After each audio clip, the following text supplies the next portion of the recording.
Peace. Back over here at Mandy's. It hasn't opened yet, but they're pretty close. So I've had a lot of extra time to get this wall together.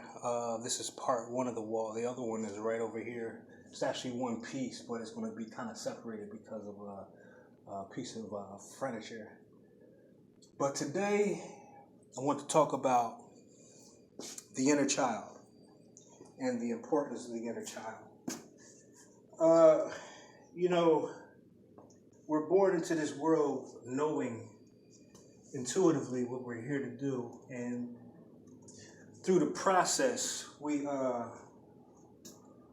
tend to take on the ways of the world, and a lot of times people lose that piece of themselves that made them who they are, which is that childlike essence, that creative, inspired, playful, joyous, not so much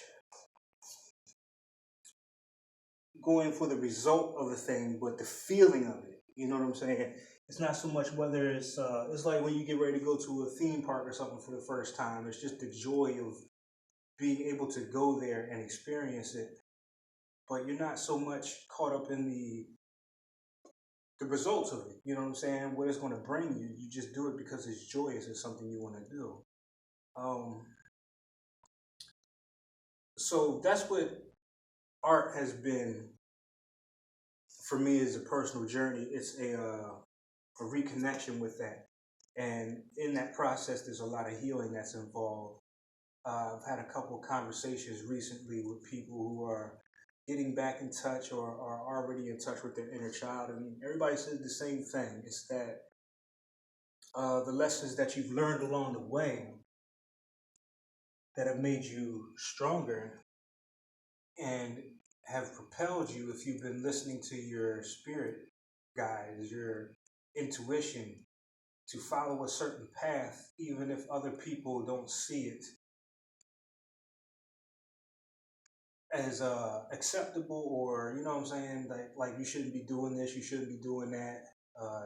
You have to grow up, you have to be an adult, and these tend to kill the inner child. Now, the other thing is these traumas that we go through. Now, part of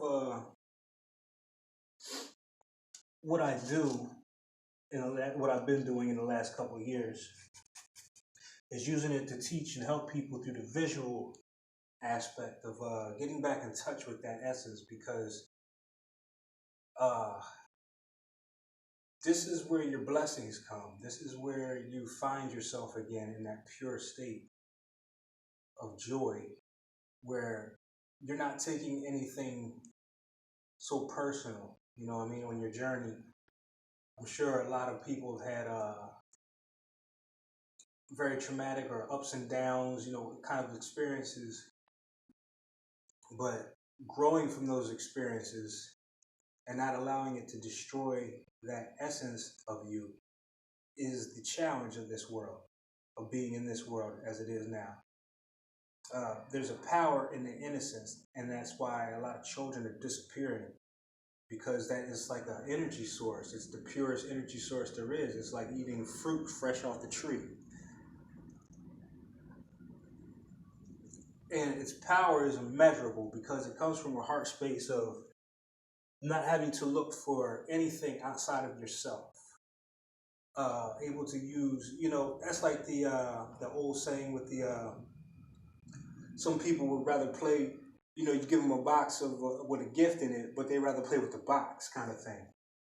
And you just let your imagination take hold and take you on a journey that's not predestined. There's experiences you will have that you can't really explain or put into words, and that's when you know that you're on the right path, so to speak.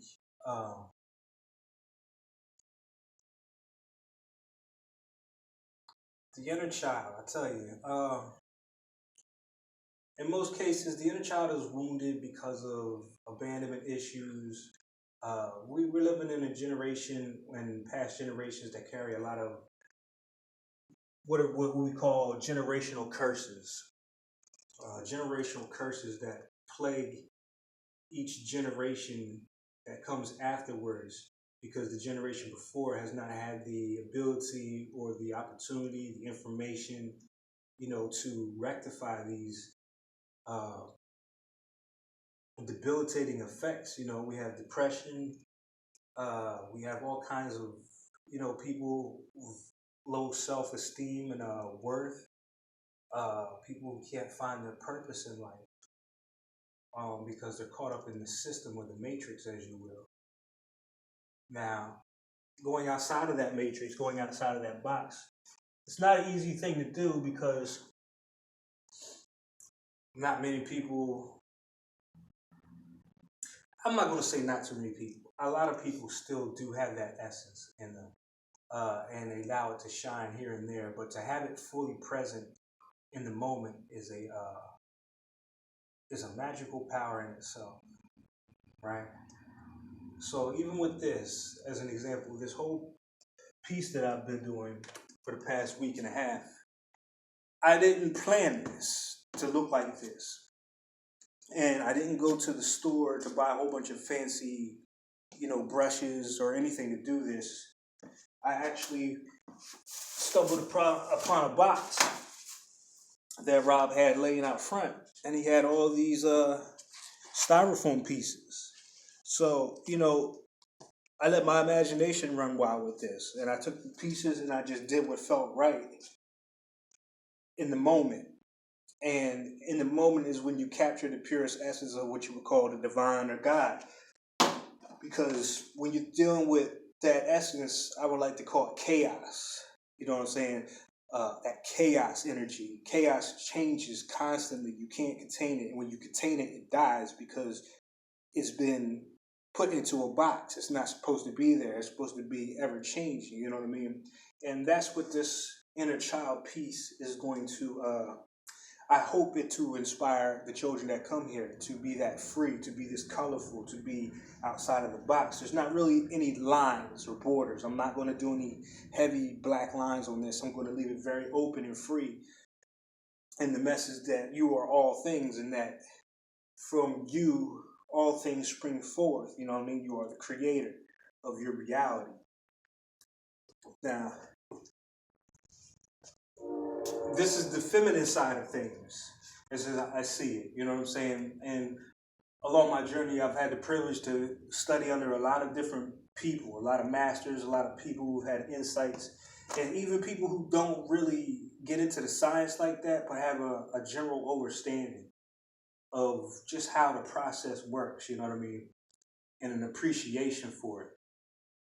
Appreciation and gratitude for what you have within you that's always available is the start of that. You know what I mean? The appreciation for your journey, for what it has taught you, brings you to that moment. So now you can use your wisdom and your discernment on how to proceed forward with the rest of your journey. Not always an easy thing. Not always an easy thing. There's no book for it. There's no manual for your life path because it's yours and yours alone. So in that, you have a gift of being able to mold and shape your destiny as you see fit, moment to moment, and allowing what's supposed to be in your circle, what's supposed to be in your life to come to you and not to force it. You don't have to force anything. I didn't have to force this. This wall took a day. And I had something over it previously, but it was too rigid. You know what I mean? It was too adult. It was too planned out. And that in art, to me, is the death of the art and the artist at the same time, because you'll just fall into a category. You know what I'm saying? They'll say you're this, you're that, or whatever. But you don't want to be that. You want to do something different every time. You want to explore different ways of expressing these emotions. With expressing the inner child here, this is a rekindling, and I'm going to take these pieces and I'm going to make prints of them as well for, the subconscious training for those who want it. And I'll make that available in due time. But for now, it's about just being in the moment and enjoying. When I got up today, I couldn't wait to get here to do this. and that's what you want. You can't wait to get up and go after what it is that moves your heart. You know what I mean? That inspires you to just want to get out of bed even on a cold day and just go after what it is that you want to do with your heart space. Um, the healing process, as I've been through it, is what you call alchemy. It's the ancient royal art of Egypt is alchemy, turning lead into gold, which is just a metaphor for changing one substance into another. It's an internal process. You are the cauldron, you are the pot, you are the bottle, you are the genie in the bottle. So whatever goes in, you have the opportunity to reshape that and mold that into something beautiful so that people who come behind you can see that. That's a responsibility that I take on with the art that I do. It's a responsibility that I have, that I'm blessed with this gift to be able to pass it on. Because when I look at this, I see a lot of my wisdom, where my wisdom came from. I see the trials, I see the tribulation, but I also see the beauty inside of that because I've grown from such things. You know what I'm saying? And become a better person as a result. And it's moved me along my path, and blessings fall into your lap, and then it comes to a point where you have to choose which way you get options. You know what I mean? It's not just one clear thing. It's like it's a mutable kind of an energy. You could go this way with it, you could go that way with it, but it's still going to move you along to your destiny, how you want to shape the world.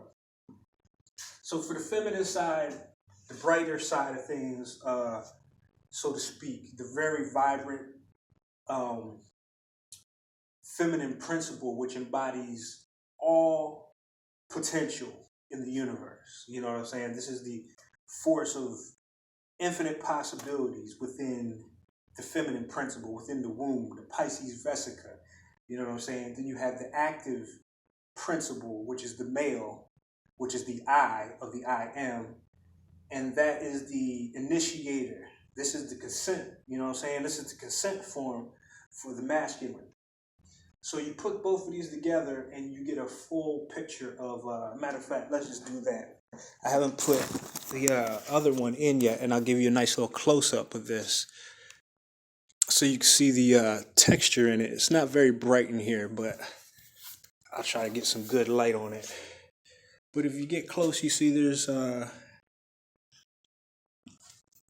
things you can't plan out on a piece of paper or in your mind. You can't plan this out. In the middle, which is the most important, is the heart space.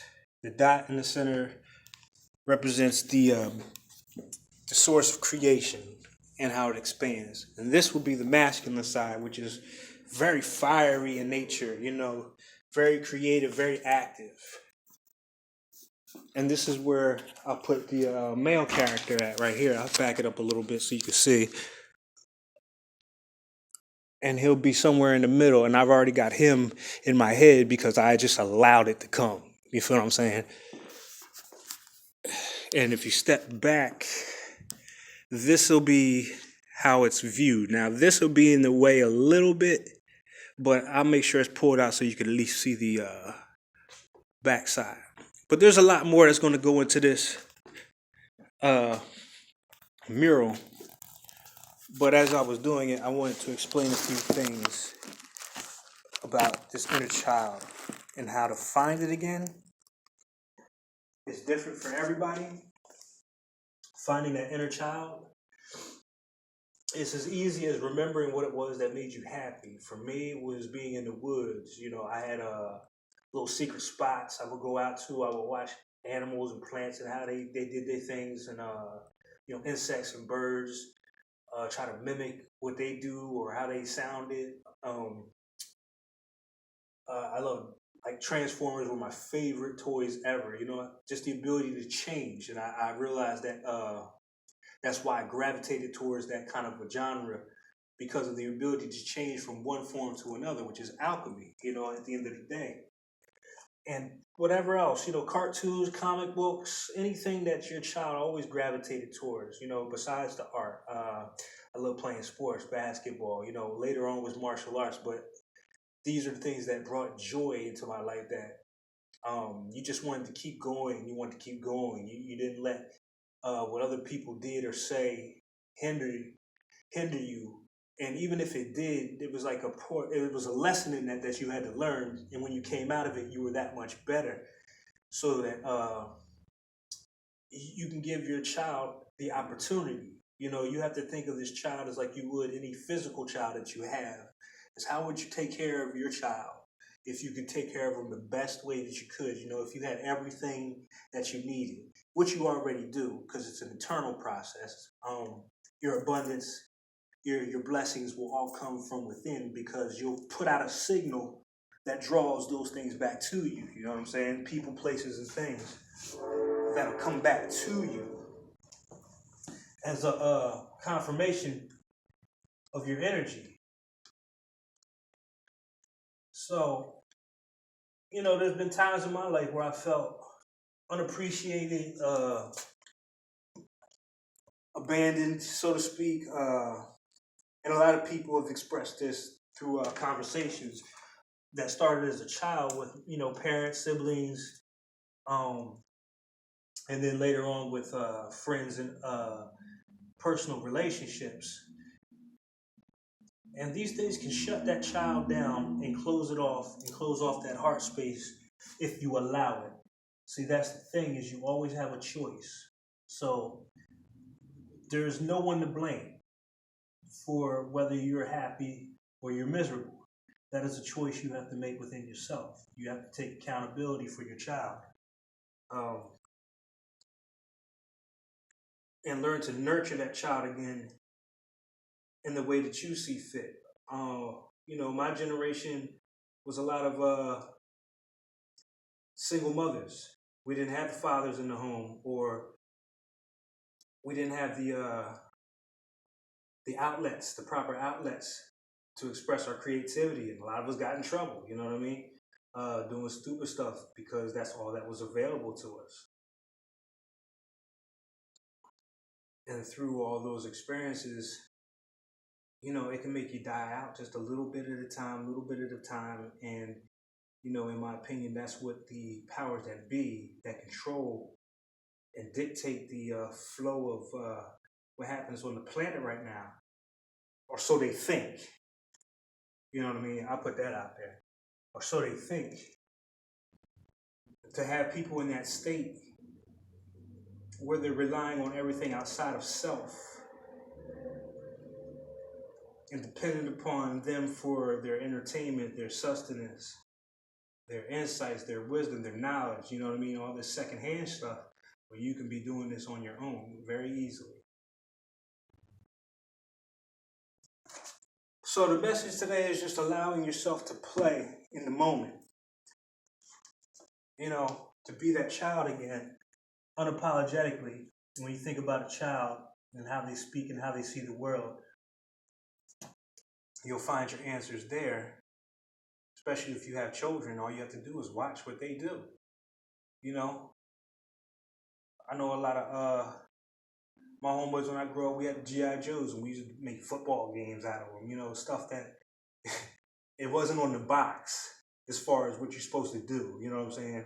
They may have had another meaning, but you took it out the box and you made up your own world. You had your own characters. You had invisible friends, or a lot of these kids have special friends, and these are real because your mind makes it real. And when you put the emotion behind it, it makes it even that much more powerful. So, and these are gifts, I might add.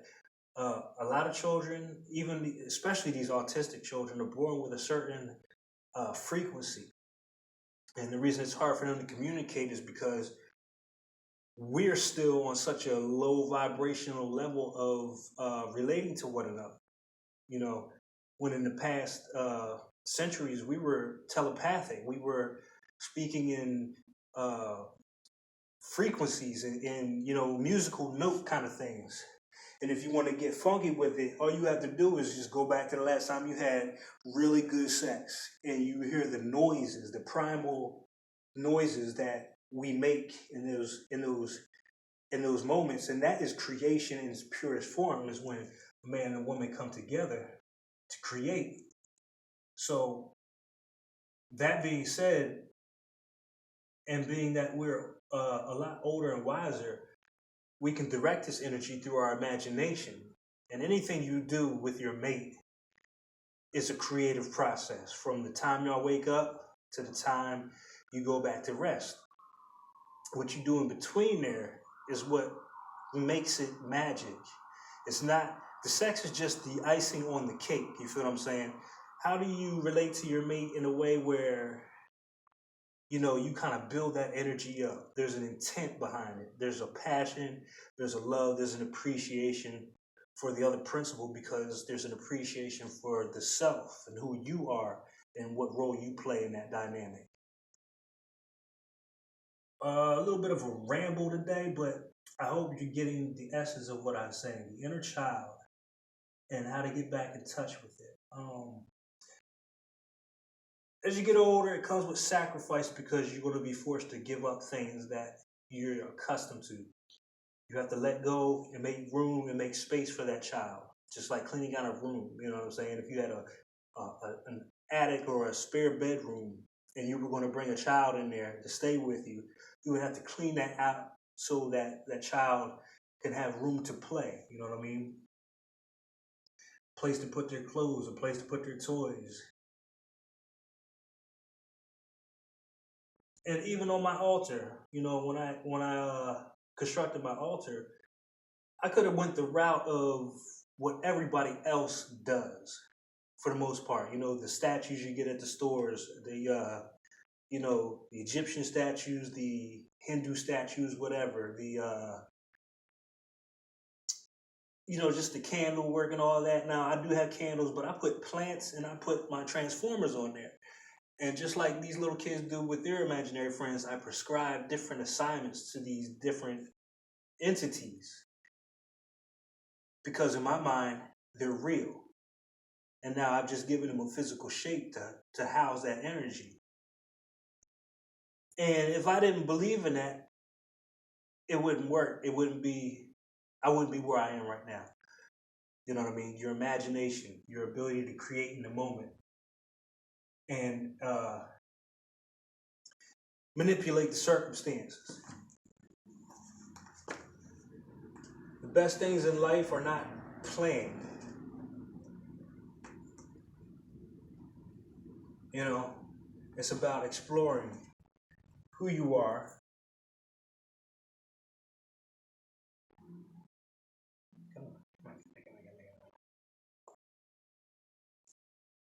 and accepting who you are. Not just your gifts, but your quote unquote flaws, your shortcomings. These are also gifts, because going through these kind of trials and learning to overcome these, it's like a it's like a Saturn return gone good, because you'll get the blessing of a very powerful revelation about yourself and your ability to overcome anything that steps in your path.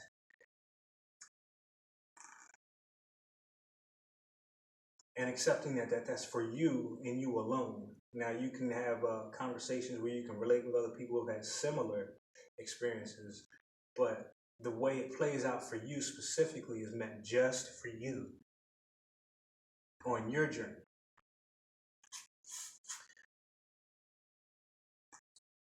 So at the end of the day, you have to remember that this is one big classroom. You can see it, you can view it as perspective. Perspective is the key. You can view this life however you choose to view it. It could be just one boring day after the other.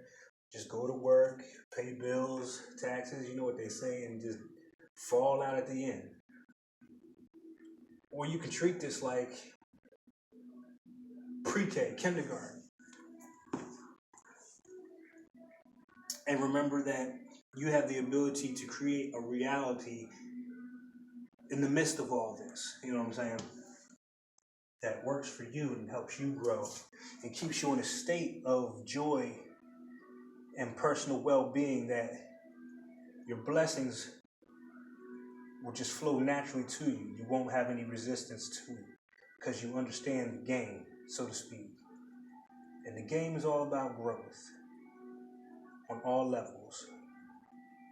All right? So I hope that reached somebody today in a way that it needed to be conveyed.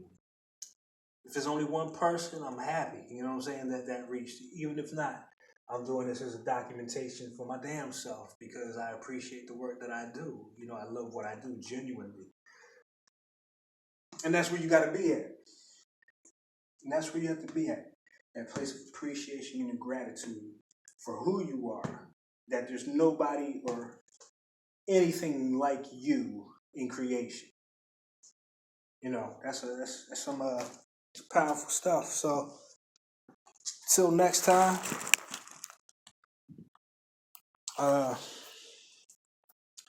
probably do another update on this and take some pictures. But until the next time, you know, explore, play, be yourself, be that child again. Don't listen to nobody else. You don't need anything outside of you to tell you who you are and what you're here to do.